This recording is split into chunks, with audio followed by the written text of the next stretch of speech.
Some bonds are forged in fire, others are born from ashes that refuse to die. The healer's words still echoed in Alara's skull like a death knell. Barren. The single word had shattered her world more thoroughly than any blade ever could. She stood at the edge of the northern cliffs, where the Silver Moon Pack's territory kissed the void, her hands trembling against the frozen stone. Below, waves crashed against jagged rocks, a fitting grave for a wolf deemed worthless. Alpha Kalen had rejected her that morning. No ceremony, no mercy. Just cold dismissal in front of the entire pack. An Omega who cannot bear children has no place beside an Alpha. His voice had been steady, clinical, as if she were merely a failed crop to be discarded before winter. The rejection bond seared through her chest like molten silver, burning away the golden thread that had once tied her soul to his. She gasped, doubling over as pain radiated through every nerve. When it finally subsided, she felt hollow, a shell carved out by cruelty and discarded on the shore. Snow began to fall, soft and silent, blanketing the world in white indifference. Alara pulled her torn cloak tighter, though it did little against the wind that howled through the pines. The pack would not hunt her. They simply expected her to vanish, to become another nameless ghost swallowed by the northern wastes.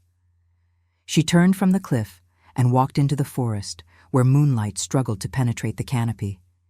Each step took her farther from everything she'd known, deeper into territory where even wolves feared to tread. The ancient woods held secrets older than any pack law, and tonight she would become one of them. Hours passed. Her feet were numb, her breath visible in crystalline clouds. When she finally collapsed against a massive oak, its bark rough against her cheek, she closed her eyes and whispered to the goddess she'd stopped believing in. If this is my purpose, to die alone and forgotten, then let it be swift. The forest answered with silence. Then, cutting through the darkness, came a sound that made her blood freeze. A wounded howl, raw and desperate, somewhere close. Not the call of a common wolf, but something deeper, something royal. Alara's instinct screamed at her to run, but her legs refused. Instead, she followed the sound through a maze of frost-covered brambles until she stumbled into a small clearing. There, collapsed against a standing stone carved with ancient runes, lay a massive wolf, its fur midnight black, its eyes burning gold, even in weakness.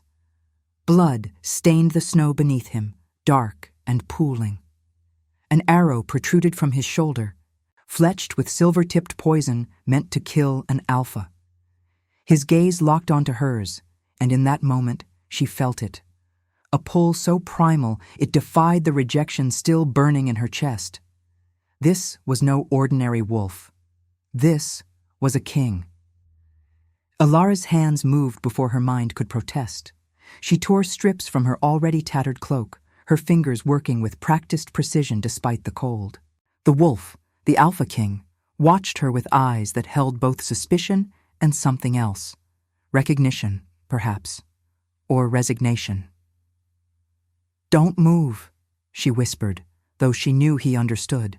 Royal blood carried intelligence even in shifted form. She gripped the arrow shaft, feeling the weight of his life balanced on this single choice. "This will hurt." She pulled. The arrow came free with a sickening sound, and the king's howl shattered the night. Birds scattered from trees, and somewhere distant, another wolf answered. Hunters closing in. Alara pressed the cloth against the wound, her healing knowledge surfacing from years spent in the pack's infirmary, the only place they'd tolerated her presence. "They're coming for you," she said, her voice steadier than she felt. "Whoever did this won't stop until you're dead." The great wolf shuddered, then began to shift. Bones cracked and reformed, fur receding into bronzed skin marked with scars of countless battles. Within moments, a man knelt before her, broad-shouldered, battle-hardened, with hair as black as his wolf, and eyes that burned like molten gold. A scar ran from his left temple to his jaw, and around his neck hung an iron collar inlaid with moonstone, the mark of the Northern Throne. "Who are you?" His voice was gravel and smoke, each word an effort as poison spread through his veins. "No one," Alara answered, binding the wound tighter. "A rejected Omega, worthless according to my former Alpha, but I know how to keep you alive long enough to find out who wants you dead." His lips curved into something that might have been a smile if pain hadn't twisted it. "Casimir, king of the Frostvale realm." He coughed, blood flecking his lips. "And you, nameless Omega, just saved a dying king. That makes you either very brave or very foolish. Perhaps both." She helped him to his feet, his weight nearly crushing her smaller frame. "There's a cave system nearby, the old silver mines. No one goes there anymore, too many collapsed tunnels. But there's one chamber still intact. Can you walk?" "Do I have a choice?"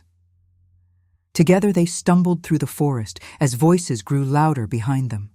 Torches flickered between trees like angry fireflies.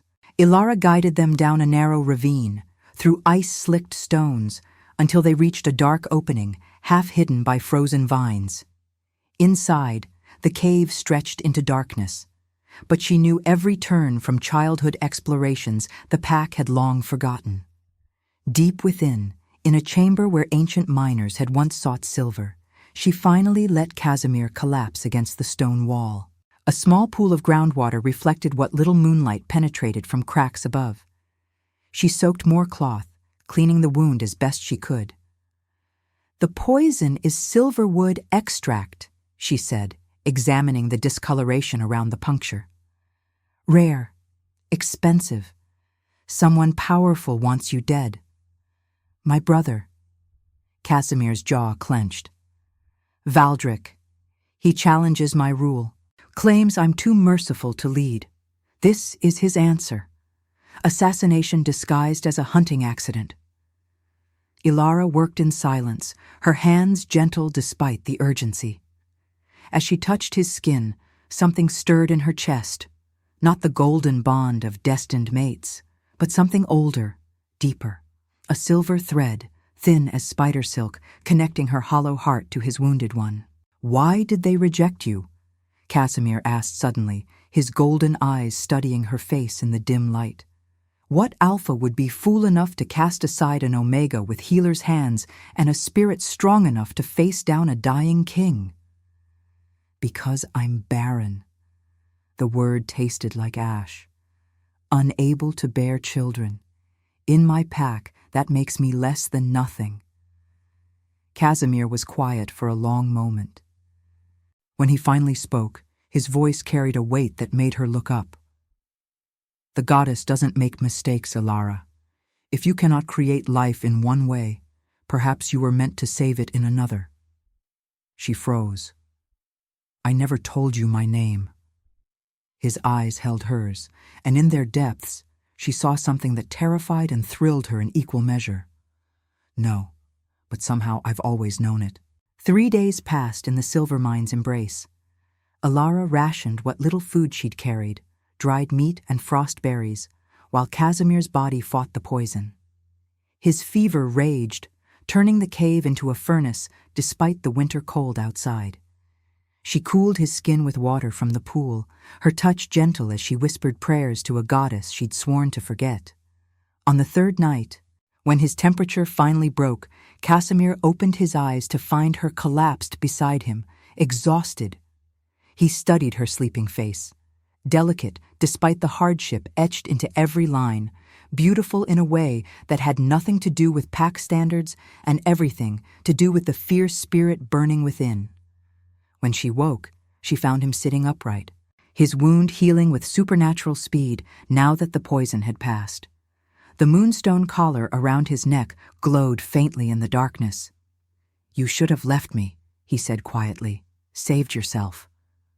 "I considered it." Ilara stretched, wincing at her stiff muscles. "But then I remembered, I have nowhere left to go. At least with you, death might mean something. Death. Casimir laughed, the sound harsh. Is that what you seek, after fighting so hard to keep me alive? I seek nothing, I am nothing. She turned away, but his hand caught her wrist, gentle but unmistakable. Look at me. When she didn't, he continued anyway. I have ruled the Frostvale realm for 10 years. I have fought wars, negotiated treaties, and sentenced traitors to death. In all that time, I learned one truth. Those who call themselves nothing are often the ones who matter most, because they have nothing left to lose and everything left to become.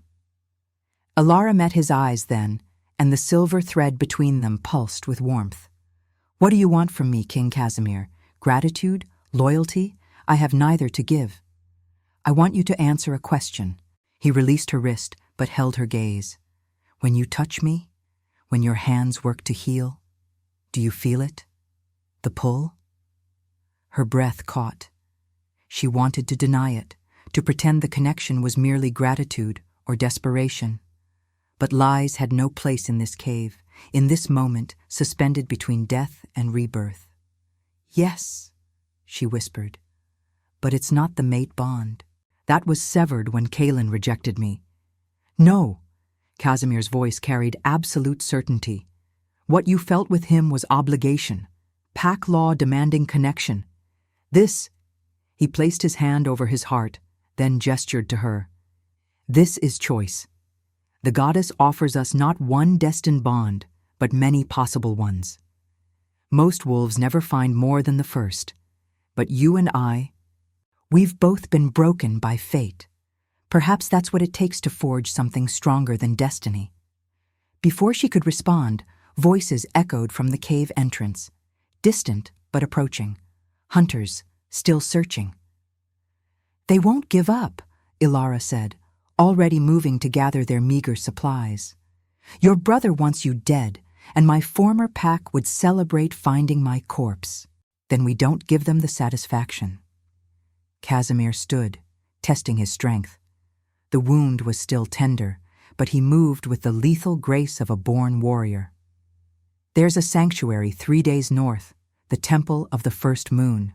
My ancestors built it as neutral ground. Even Valdric wouldn't dare spill blood on sacred earth. 3 days through winter territory with hunters at our backs. Alara smiled grimly. I've survived worse odds in the last week. They moved deeper into the mine, following tunnels that wound like veins through the mountain's heart. Behind them, torchlight flickered at the entrance, and angry voices called into the darkness. But Alara knew these passages from childhood games, and she led them through twists that would confound even the most persistent tracker.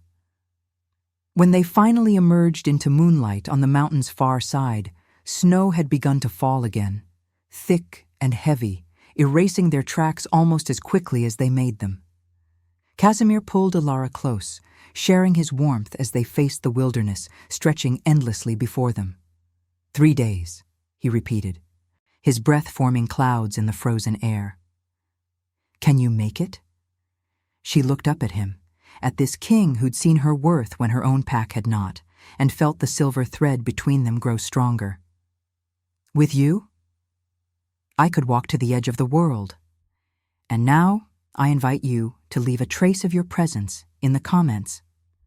Tell us where in the world you're watching from, and the exact hour you hear this story.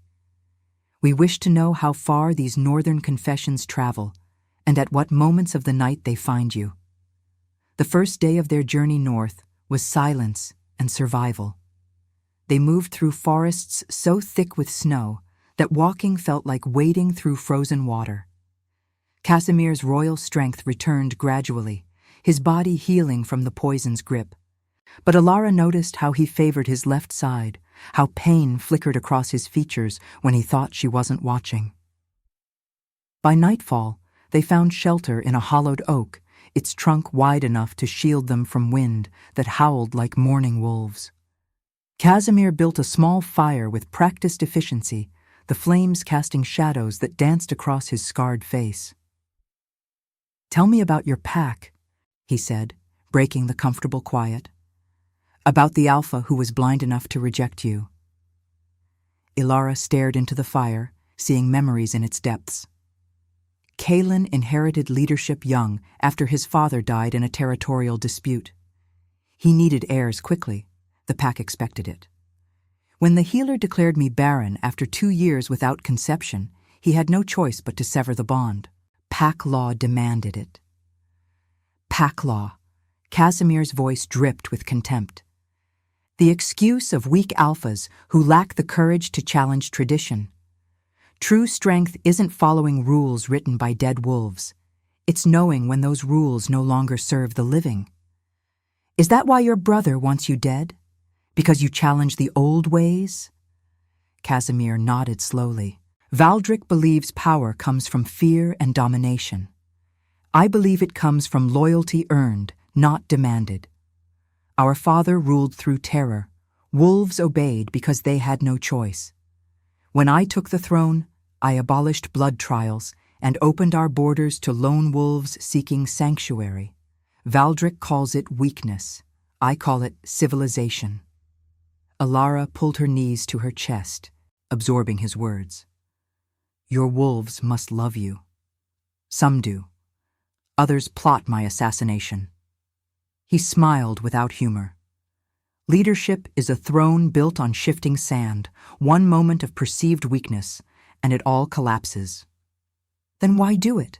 Why not walk away like I did? His golden eyes found hers across the flames. Because walking away means leaving innocent wolves to suffer under Valdric's rule. Because sometimes staying and fighting is the only honorable choice, even when every instinct screams to run. They fell silent, each lost in thoughts of duty and sacrifice. Eventually, Ilara moved closer, ostensibly for warmth, but finding comfort in his solid presence. Casimir tensed initially, then relaxed, his arm coming around her shoulders in a gesture both protective and tentative. Ilara, he said quietly, his voice rumbling through his chest. When we reach the temple, I'll have to send word to my council. They'll demand I return immediately to address Valdric's challenge. But before that happens, I need to know. What do you want? Where will you go when this is over? The question hung heavy between them. What did she want? A week ago, she'd wanted death. Now, wrapped in the warmth of a king who saw her as more than her biology, she wanted something she'd sworn never to hope for again. Purpose. I don't know, she admitted. For so long, my entire existence revolved around pack expectations. Who I was supposed to be, what I was supposed to provide. Without that, I'm undefined. Free, maybe, but terrifyingly empty. Casimir's arm tightened around her. Freedom is terrifying precisely because it demands we define ourselves. No one else can do it for us. He paused, then continued with careful deliberation. My realm needs healers, wolves with knowledge and compassion. If you wanted, there would be a place for you. Not as my mate. I wouldn't dishonor you by offering what you've already had stolen. But as someone valued for who you are, not what you can produce. Ilara's throat tightened. You would do that? Offer sanctuary to a rejected Omega from a rival pack? I would offer sanctuary to a wolf who saved my life when she had every reason to let me die. Everything else is just details. She turned to face him fully, searching his features in the firelight. The scar on his face, the exhaustion in his eyes, the weight of a crown he wore even without physical gold. This was a king haunted by duty, yet still capable of mercy. Something shifted in her chest, the silver thread between them glowing warmer. Why me? She whispered. Of all the wolves in all the realms, why does it feel like the goddess led me to you in that clearing? Casimir cupped her face gently, his thumb tracing her cheekbone. Perhaps because we're both broken in the same way. You were rejected for being unable to create life. I'm hunted for refusing to take it unnecessarily. Maybe that's the goddess's humor, pairing two wolves the world deems flawed and seeing if together they can forge something whole. Before she could respond, a howl split the night. Close. Too close. They both froze, the intimate moment shattered. Casimir was on his feet instantly, his body shifting partially into something between man and wolf, claws extending and eyes blazing gold. "They found us," Alara breathed, already stamping out the fire. "Run," Casimir commanded. "North. Don't stop until you reach the temple gates. I won't leave you. You will." His voice carried the weight of kingship, absolute and unyielding. "Because if I fall here, you're the only one who knows about Valdric's betrayal. You're the only one who can reach the temple and send word to my council. This isn't about us anymore, Alara. It's about saving a realm." More howls answered the first, a hunting pack, coordinated and deadly. Ilara wanted to argue, wanted to stand beside him and face whatever came, but the logic was undeniable. She was the message that had to survive. "I'll come back," she promised fiercely. "With help, I swear it." "I know." He smiled, and it transformed his harsh features into something breathtaking. "Because you're stronger than any wolf who ever called you weak. Now go." Alara ran. The forest became a nightmare of shadow and sound. Alara's lungs burned as she crashed through undergrowth, her inferior omega speed no match for the hunters behind her. But she had something they didn't: desperation sharpened by purpose. She wasn't running to survive. She was running to save a king who'd seen her worth. Behind her, the sounds of battle erupted, snarls and screams, the wet sound of claws meeting flesh. She forced herself not to look back, to trust that Casimir's royal strength would be enough. The silver thread between them pulsed with his pain, each spike making her stumble, but it never broke. He was alive, fighting, bleeding. The night stretched endlessly. When dawn finally broke, gray and cold, Alara found herself at the base of a mountain whose peak disappeared into clouds. Carved into the rock face, visible only in certain light, were ancient stairs leading upward. The temple of the first moon. She climbed. Her legs were beyond exhaustion, operating on pure will. Blood soaked her makeshift bandages where branches had torn her skin. Behind her, the forest remained ominously silent, no pursuit, but no sign of Casimir either.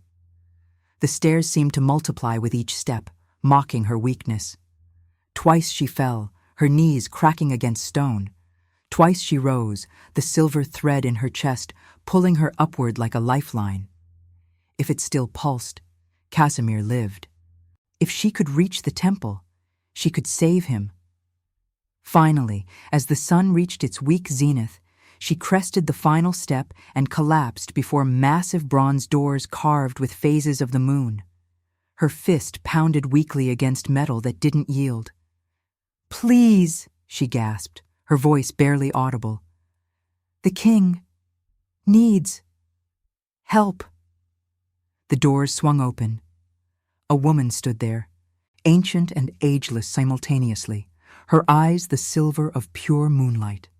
She wore robes that seemed woven from starlight itself, and around her neck hung a crescent moon pendant that glowed with inner light. "Sister," the woman said, her voice resonating with power that made Alara's bones vibrate. "You have carried a heavy burden far. Come, rest. Your king follows close behind." Alara wanted to ask how this woman knew, wanted to demand immediate action, but her body finally rebelled. She collapsed into arms that caught her with surprising strength, and darkness claimed her. She woke to warmth and the scent of sage. The room around her was circular, its domed ceiling painted with constellations. Soft furs covered her body, and her wounds had been cleaned and dressed. But what made her bolt upright was the figure sitting beside her bed. Casimir, alive, battered and bandaged, but breathing. "You made it," she breathed, relief flooding through her so intensely it hurt. "We both did." His voice was rough with exhaustion, though it was close. "Valdric's hunters were relentless. I had to kill 4 of them before the rest retreated."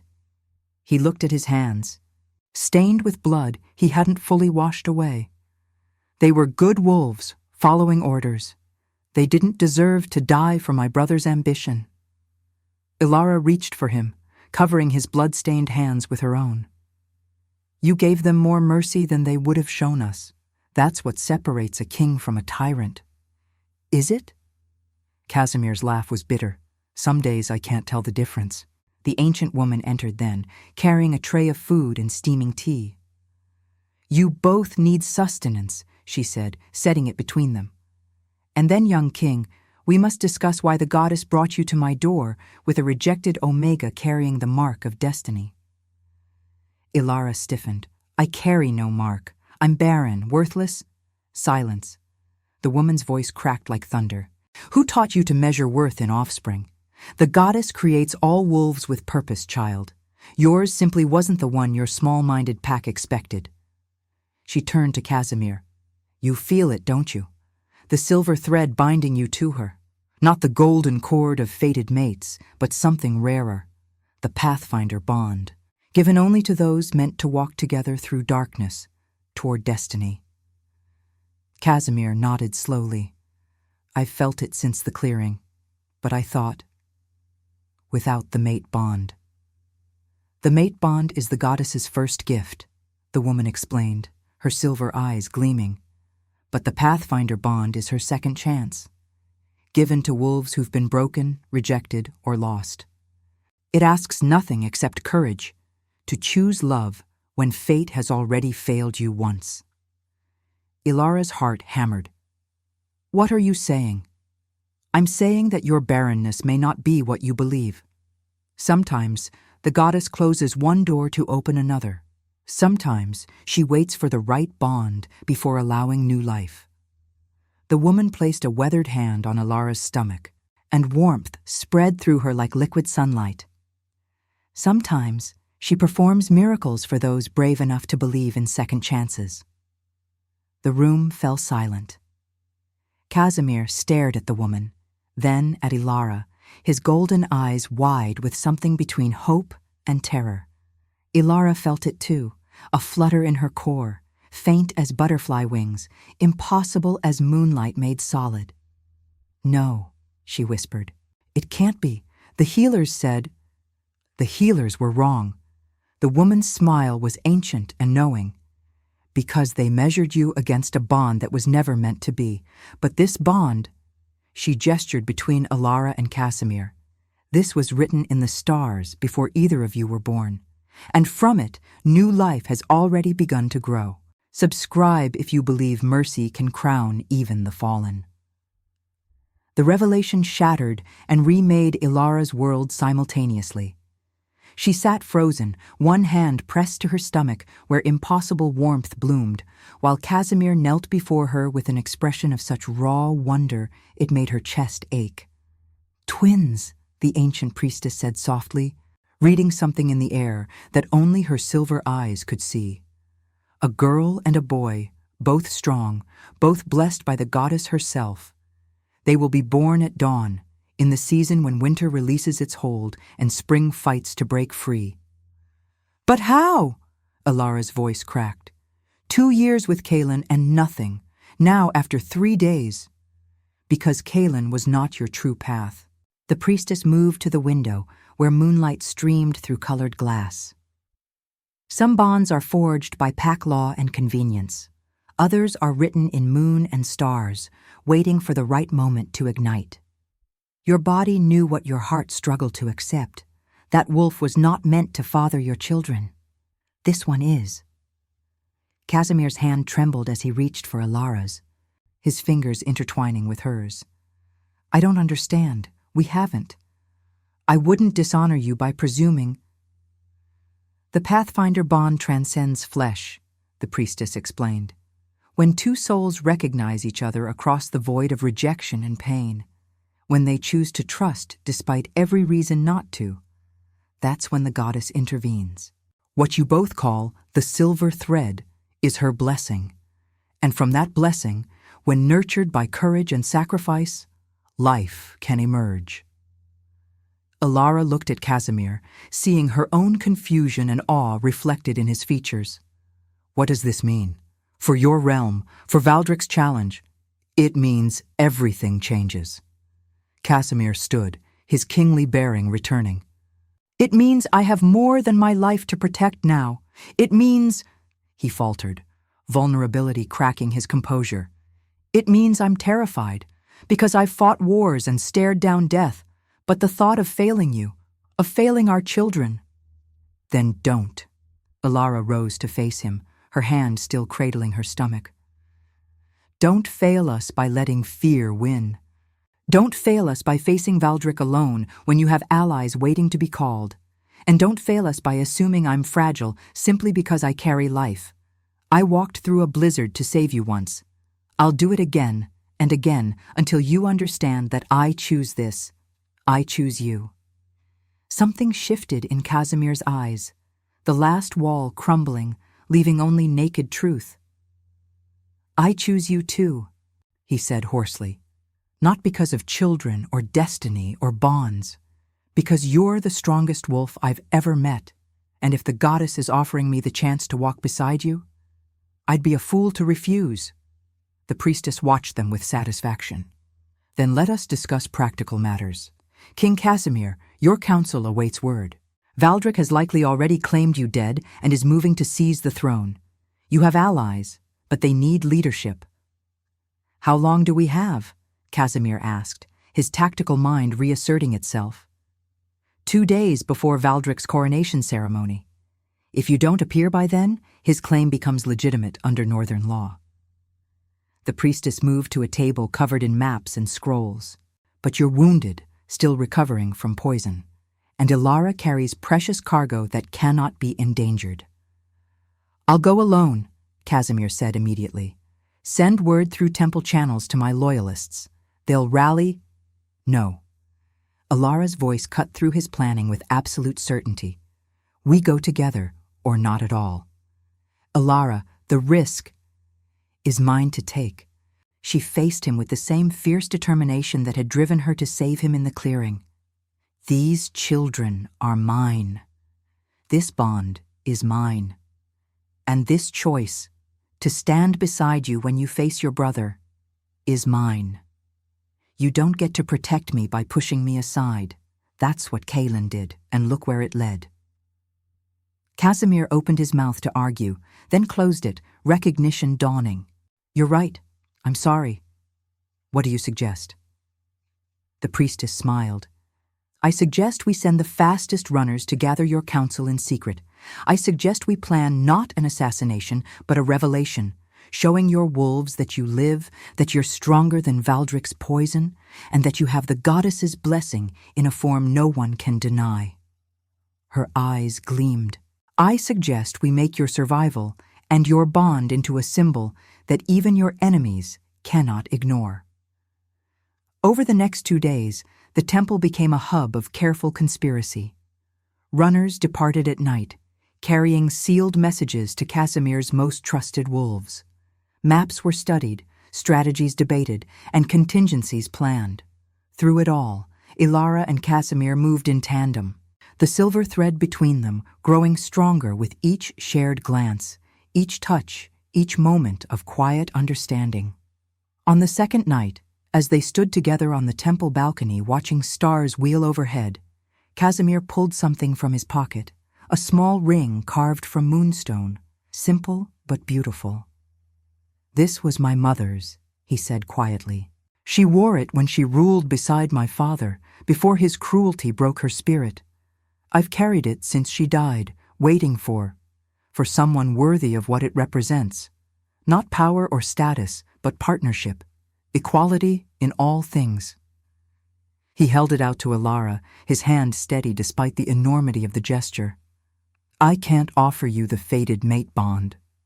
That was stolen from both of us by wolves who didn't understand what they had. But I can offer you this, a choice, freely made.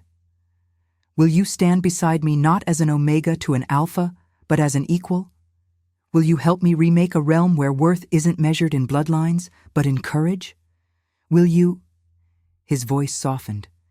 Will you let me spend my life trying to deserve you? Ilara took the ring, feeling its weight and warmth. Below them, the forest stretched endlessly, dark and full of danger. Behind them, the temple glowed with sacred light, and inside her, two tiny hearts beat in rhythm with her own, proof that impossibility was just another word for miracle. Yes, she said simply, to all of it. Yes, like if you believe rejection can become destiny. They descended from the temple at dawn, a procession of silent purpose. Casimir had healed enough to move with his predatory grace, though Ilara noticed how he still favored his wounded side. She walked beside him, no longer behind, the moonstone ring glinting on her finger like captured starlight. The priestess had provided them both with ceremonial robes, his midnight black edged in silver, hers pure white, marked with phases of the moon. You are walking into judgment, she'd said. Dress as what you are, blessed by the goddess herself. By midday, they reached the outskirts of Frostvale territory. Casimir's wolves began appearing from the forest like shadows made solid, first in pairs, then dozens, then hundreds. His loyal council, his personal guard, common wolves who'd benefited from his merciful rule. They fell to their knees as he passed, heads bowed, expressions mixing relief and fierce joy. "My king," whispered an older wolf, scarred from countless battles. "We feared you lost. Valdric claimed assassins from the southern packs." Valdric lied. Casimir's voice carried across the assembled wolves, strong and uncompromising. "My brother ordered my death and nearly succeeded, but the goddess had other plans." He drew Ilara forward, his hand firm on the small of her back. "This is Ilara. She saved my life when she had nothing to gain and everything to lose. She is my pathfinder bond, blessed by the temple itself, and she carries my heirs, twins who will be born when winter breaks." Shocked silence rippled through the crowd. Then from the back, a female wolf stepped forward, older, wise-eyed, wearing the ceremonial beads of a healer. She approached Ilara with careful reverence, her nostrils flaring as she scented the truth. "The king speaks truly," the healer announced, her voice ringing clear. "This Omega carries royal blood, 2 strong heartbeats, both blessed by the moon itself. I have never sensed such power in unborn cubs." The silence broke into chaos. Some wolves howling celebration, others muttering confusion, a few looking darkly skeptical. Casimir let it wash over them, waiting until the noise subsided naturally. "I know what some of you think," he said finally, "that this is impossible, that an Omega cannot conceive so quickly, that I've been deceived or enchanted, but I have walked through death and emerged stronger. I have felt the goddess's hand guide me back from darkness, and I tell you now, Valdric's vision for our realm is one of fear and blood. Mine is one of hope and strength tempered by mercy. Choose which future you want." A younger wolf, barely past adolescence, stepped forward hesitantly. "My king, if you have heirs coming, does that mean the succession is secured? That Valdric's claim holds no weight?" "Under northern law, yes," Casimir's smile was sharp. "But Valdric doesn't care about law. He cares about power, which is why we're going to face him now, together. Not with assassination or tricks, but with truth. Let him explain to our realm why he tried to murder his king. Let him justify his treachery before the goddess and all witnesses." They marched on Frostvale Keep as the sun began its descent. The fortress rose from ice-covered rock like a crown of stone and steel, its towers flying banners that should have been Casimir's, but now bore Valdric's sigil, a wolf's skull wreathed in thorns. At the main gates, guards blocked their path, weapons drawn, but these were common soldiers, not assassins. When they saw Casimir alive, saw the hundreds of loyal wolves at his back, confusion warred with duty on their faces. "Stand aside," Casimir commanded. "I am your king, alive, unchallenged. Open these gates, or be judged as traitors alongside Valdric. The gates opened. Inside the great hall, Valdric sat on the throne that wasn't his, surrounded by wolves who'd bet on the wrong king. He looked like a darker, crueler version of Casimir, same black hair, same golden eyes, but twisted by ambition into something vicious. When Casimir and Alara entered, his expression shifted from shock to rage. "Impossible!" Valdric snarled. "The poison should have—" He caught himself, but too late. "Should have killed me?" Casimir finished, his voice deadly soft. "Yes, brother. Your silver-tipped arrow, your assassins, your lies to our council, all of it should have worked. But the goddess had other plans." Valdric rose, his hand moving to his blade. "You've always been weak, Casimir. Too merciful, too soft. Our father understood that strength requires cruelty." "Our father was a monster," Casimir interrupted, his words echoing through the stunned hall. "He ruled through fear and broke our mother's spirit. I swore when I took this throne that I would be better, that our realm would value life, not just power. You call it weakness. I call it evolution." Fine words. Valdric descended from the dais, circling like a predator. But words don't hold thrones. Strength does. Blood does. And you— His eyes landed on Alara with contempt. "You've bonded with a rejected Omega? This is what you offer our realm as queen? A barren wolf cast aside by her own pack?" Alara felt Casimir tense beside her, felt his protective fury rise. But before he could speak, she stepped forward, her voice clear and unwavering. "I was rejected," she said, meeting Valdric's hateful gaze. "Declared worthless by wolves who measured value in offspring alone. But your brother saw past their blindness. He recognized strength that has nothing to do with biology and everything to do with choice. And now," she placed her hand on her stomach, "I carry his heirs. Twins, blessed by the goddess herself. So tell me, Prince Valdric, who truly understands power? The wolf who rules through fear, or the king who inspires loyalty by seeing worth where others see only weakness?" The hall erupted. Valdric's face twisted with rage and disbelief, while Casimir's supporters howled approval. The healer from earlier pushed forward, her voice cutting through the chaos. "I have verified it with my own senses. The Omega speaks truth. Royal twins, conceived through a Pathfinder bond blessed by the temple." Valdric's hand finally found his blade, drawing steel that sang with deadly promise. "Then I challenge you, brother, here and now, for the throne, for the realm, and for the right to define what our pack will become, unless you're too weak to face me?" Casimir smiled, and it was terrible to behold, not cruel like Valdric's, but absolutely certain. "I accept. But know this, I'm not fighting for power or pride. I'm fighting for wolves who deserve better than your vision of leadership. I'm fighting for a future where strength means protecting the vulnerable, not exploiting them." He turned to Alara, his hand cupping her face gently. "Wait for me," he whispered. "Whatever happens, know that you and our children are my greatest achievement, not this throne, not my crown. You." Then he faced his brother, and the great hall cleared for combat. They fought as wolves, the traditional way, honoring ancient laws even as they decided the realm's future. Both brothers shifted simultaneously, their human forms melting into massive predators whose power made the air tremble.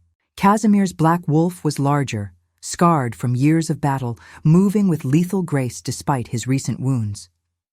Valdric's was leaner, faster, his fur dark gray like storm clouds, his eyes burning with the madness of ambition long denied. They circled in the cleared space, neither making the first move, each assessing the other with the calculating intelligence of born killers. The assembled wolves watched in breathless silence. This was more than succession, more than family rivalry. This was the soul of their pack, being decided in blood and bone. Valdric struck first, a blur of motion aimed at Casimir's wounded shoulder. But Casimir had fought too many battles to fall for obvious tactics. He twisted, letting Valdric's momentum carry him past, then snapped at his brother's hindquarters. Teeth found flesh, drawing first blood. Valdric howled rage and pain, whirling with claws extended. They collided like thunder, a tangle of fur and fury that smashed through benches and sent wolves scrambling. Ilara watched with her hand pressed to her stomach, feeling through the silver thread every blow Casimir took, every moment of pain he endured. But she also felt his determination, his absolute refusal to let Valdric's darkness consume their realm. The fight raged on, minutes that felt like hours. Casimir's injuries slowed him. Valdric's recklessness made him sloppy. Blood stained the stone floor, both black wolves now marked with wounds. But whereas Casimir fought with precision, born from protecting something precious, Valdric fought with the desperation of someone who'd already lost everything but refused to admit it. Finally, Casimir saw his opening. Valdric lunged with all his remaining strength, a final, desperate attack aimed at Casimir's throat.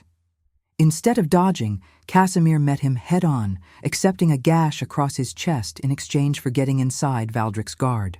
His jaws closed around his brother's throat, not crushing but holding, demonstrating complete dominance. He could have killed. Ancient law allowed it. Every wolf present expected it. Instead, Casimir released him. Valdric collapsed, shifted back to human form, gasping and broken. Casimir shifted too, standing over his defeated brother with blood dripping from multiple wounds, but his eyes clear. "I could end you," Casimir said, his voice carrying to every corner of the hall. "Law and tradition demand it, but I swore to be better than our father. So instead, I offer you a choice: exile, with your life intact. Leave these lands, never return, and live with the knowledge that mercy defeated you where cruelty could not." Valdric stared up at him with hate and incomprehension warring in his features. "You're a fool. Mercy is weakness. You should kill me now, because I'll never stop." "Then that's your burden to carry." Casimir turned away, addressing the assembled wolves. "Let this be known. Any who followed Valdric out of fear are forgiven. Any who truly believed in his vision are free to follow him into exile. But those who stay in Frostvale will live under a new law, where strength protects rather than oppresses, where worth is earned through deeds rather than birth, and where the goddess's gifts are honored in all their forms." He walked to Ilara, his wounds still bleeding, and took her hand. Together they ascended to the throne, not as Alpha and subservient Omega, but as equals bound by choice rather than fate. The hall erupted in howls of approval. Even many of Valdric's supporters dropped to their knees, recognizing true leadership when faced with it. The old healer stepped forward, her voice strong despite her age. "I declare Casimir rightful king of Frostvale, blessed by victory and the goddess's favor. And I declare his bonded Omega Ilara, rightful queen, carrier of the realm's future, and proof that the goddess's plans exceed our understanding." As wolves howled their approval, as celebrations began spontaneously throughout the hall, Ilara felt the twins stir within her for the first time, tiny movements like butterflies testing their wings. She placed Casimir's hand on her stomach, letting him feel it too. "They approve of your mercy," she whispered. Casimir smiled, exhausted and bleeding, but genuinely happy for perhaps the first time since taking the crown. "Then that's the only approval that matters." But their moment of peace was shattered by Valdric's voice, raw with hate. "You think this is over? You think mercy makes you strong? I'll see you both destroyed." He never finished. The old healer moved with surprising speed, pressing a mixture to Valdric's wounds that made him collapse into unconsciousness. "Exile begins with sleep," she said calmly. "He'll wake far from here, with supplies enough to survive, but not to threaten. The goddess's mercy has limits. As guards carried Valdric's unconscious form away, Casimir addressed his council. There's much to rebuild. Trust to restore, laws to revise, a realm to heal. It won't be easy, and some will resist change. But we begin tomorrow. He drew Ilara close. Tonight, we celebrate that we're alive, that we're together, and that the goddess saw fit to give us a second chance at everything. The celebration lasted until dawn, but Ilara and Casimir slipped away before midnight, exhausted beyond measure. In the royal chambers, now truly theirs, Casimir's wounds were properly tended while Ilara rested beside him. I was terrified, he admitted quietly. Not of dying, but of leaving you alone. Of our children growing up without knowing their father chose mercy over vengeance. They'll know, Ilara assured him, her hand tracing the fresh bandages across his chest. We'll tell them stories of the king who fought for more than power, who saw worth in a rejected Omega and gave her reason to believe in destiny again. Casimir pulled her close, careful of her condition, and kissed her forehead. I love you, he said simply, not because of bonds or children or prophecy, but because you're the strongest wolf I know, and every day you teach me what true courage looks like. I love you too, Ilara whispered back, because you saw me when no one else could, because you gave me purpose when I thought I had none, because you're the king who chose me. Outside their window, the moon hung full and bright, illuminating a realm beginning to heal, and inside, two souls once broken by rejection held each other close, proof that sometimes the goddess's greatest gifts come wrapped in second chances. Winter released its grip slowly, stubbornly, as if reluctant to admit defeat. But spring came nonetheless, creeping through Frostvale lands with tentative green shoots and longer days. The realm transformed under Casimir's renewed rule. Old grudges were addressed, rigid hierarchies softened, lone wolves found sanctuary, and through it all, Ilara's pregnancy progressed with a power that amazed even the oldest healers. The twins grew strong and healthy, their presence felt not just by their mother, but by the entire pack. Some claimed they could sense the cub's energy in the moon's pull, in the way prey became more abundant, in the sudden vitality that infected even the most cynical wolves. Ilara herself changed. No longer the broken Omega who'd stumbled into Casimir's path, she became something entirely new. A queen, not because of who she'd bonded with, but because of who she'd chosen to become. She sat in council meetings, her insights valued equally with the most experienced advisors. She visited outlying territories, bringing Casimir's message of reform and personally hearing grievances that previously would have gone ignored. And always, Casimir was beside her, not ahead as tradition demanded, but alongside as partnership required. They were building something unprecedented, a realm where power shared was power multiplied. On the morning of the spring equinox, when dawn painted the sky in colors of hope and new beginnings, Ilara's labor began. The contractions started gently, barely noticeable during breakfast, but grew steadily stronger as the sun climbed toward its zenith. It's time, she told Casimir, her hand gripping his with supernatural strength as a particularly intense contraction seized her. They're coming. The royal chambers transformed into a hive of organized chaos. Healers arrived with supplies and centuries of knowledge. The old priestess from the temple appeared unannounced, her silver eyes gleaming with purpose. I felt their call, she explained simply. These cubs chose to be born at dawn, just as foretold. The goddess wants me present. Hours passed in a haze of pain and determination.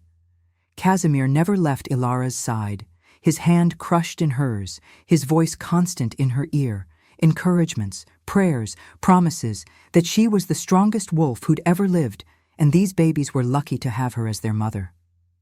I can't, she gasped at one point, exhausted beyond measure. It's too much. I can't. Yes, you can, Casimir insisted fiercely. You survived rejection. You saved a dying king. You walked through blizzards and faced down assassins. You can do anything, Alara. You're proving that right now." The priestess leaned close, her ancient voice soothing. "The dawn approaches, child. Your daughter wants to greet the sun. Push now. Let her come." With a final desperate effort that drew on reserves Alara didn't know she possessed, she pushed. And suddenly, a tiny cry filled the room, high and perfect and absolutely furious at being removed from warmth into cold air. "A girl," the head healer announced, tears streaming down her weathered face. "Perfect. Strong. Look at those lungs!" But there was no time to rest. The second cub was coming, and dawn was breaking. Through the chamber windows, the first rays of sunlight painted everything gold. The priestess began chanting in an ancient language, her voice harmonizing with Ilara's labored breathing. "The boy comes with the sun," she intoned, "born at the moment when night surrenders and day triumphs. Push, Queen Ilara, bring your son into light." Ilara pushed, and Casimir's lips pressed to her temple, his tears mixing with her sweat. "You're amazing," he breathed. "So amazing. Just a bit more. Bring him home." And she did. As dawn fully broke, as sunlight flooded the chamber with liquid gold, their son emerged into the world, smaller than his sister, but just as fierce. His tiny fists already clenched like a fighter's. "Two perfect cubs," the head healer declared, her voice breaking with emotion. "Born at dawn as the goddess promised. I have delivered hundreds of births in my long life, but never have I felt such power, such blessing, as I do in this moment." The twins were cleaned and wrapped, then placed carefully in Ilara's exhausted arms. She looked down at them, her daughter with Casimir's black hair, her son with features that somehow mixed both parents perfectly, and felt something break and rebuild inside her chest. This was what her first alpha had called impossible. This was what her pack had deemed her too worthless to achieve. "They're perfect," she whispered, her voice hoarse from hours of labor. "Look at them, Casimir. We made something perfect." Casimir knelt beside the bed, his finger gently touching each tiny hand, marveling when miniature fingers wrapped around his. "We made them together," he corrected softly. "Proof that the goddess's plans are wiser than any pack law, proof that you were never broken, just waiting for the right bond to reveal your strength." The priestess approached, her silver eyes glowing as she studied the cubs. "They carry great destiny," she pronounced. "The girl will be a healer of spirits, bringing peace where there was conflict. The boy will be a warrior of justice, fighting not for power, but for what is right. Together, they will reshape the northern realms and prove that mercy and strength can coexist." "What should we name them?" Ilara asked, looking to Casimir. "You're their king and father. The choice should be yours." "No." Casimir shook his head, smiling. "We choose together. Everything together, remember?" They debated softly, trying various names until finally settling on two that felt right. For their daughter, Luna, after the goddess who'd guided them through darkness. For their son, Kirin, meaning little dark one in the old tongue, honoring both his father's coloring and the shadows they'd overcome to bring him into light. "Luna and Kirin," Ilara repeated, testing the names. "Yes, perfect." Over the next days, wolves from across the realm came to pay respects to the royal twins. Each visitor brought gifts and blessings, marveling at the cubs who'd been born from what should have been impossible. Word spread beyond Frostvale's borders. The story of the rejected Omega who'd saved a king and borne his heirs, proof that the goddess's mercy exceeded mortal understanding. A month after the birth, on a warm spring evening when Luna and Kirin slept peacefully in their shared cradle, Ilara and Casimir stood on the royal balcony watching their realm settle into night. Wolves moved below, going about evening routines in a pack that felt more like community than hierarchy. "Do you ever regret it?" Casimir asked suddenly. "Your old pack? Your old life? Would you go back if you could?" Alara turned to face him, her hand finding his. "Go back to being told I'm worthless? To measuring my value by others' standards? Never. That rejection saved me, Casimir. It forced me to walk a path I never would have chosen. And that path led me here, to you, to our children, to this." She gestured to the realm below. "I wouldn't change a single moment of pain if it meant losing this." "Even the pain?" Casimir pressed, needing to understand. "Even the moment Kaelin broke your bond?" "Especially that moment," Alara said with absolute certainty. "Because it taught me that I'm not defined by anyone else's perception of worth, that my value exists independent of what I can provide. And it cleared the way for something I never expected but absolutely needed. A bond built on choice rather than destiny, partnership rather than dominance, love rather than obligation." Casimir pulled her close, his arms wrapping around her as they stood together under emerging stars. "I used to think being king meant standing alone at the top, untouchable, unreachable, making decisions no one else could understand. But you've taught me that true power comes from standing together, from sharing burdens instead of hoarding them, from admitting you need someone not because you're weak, but because together you're stronger." They stood in comfortable silence, watching their realm transition from day to night.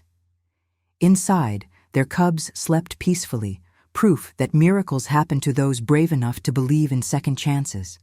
And tomorrow, they would wake to a world still full of challenges, reforms to continue, wolves to convince, a realm to heal. But for tonight, they simply held each other and marveled at how rejection had somehow become the greatest blessing of their lives. If your heart beat alongside ours, like, comment, and subscribe. Because every soul that joins our moon keeps the flame of redemption alive.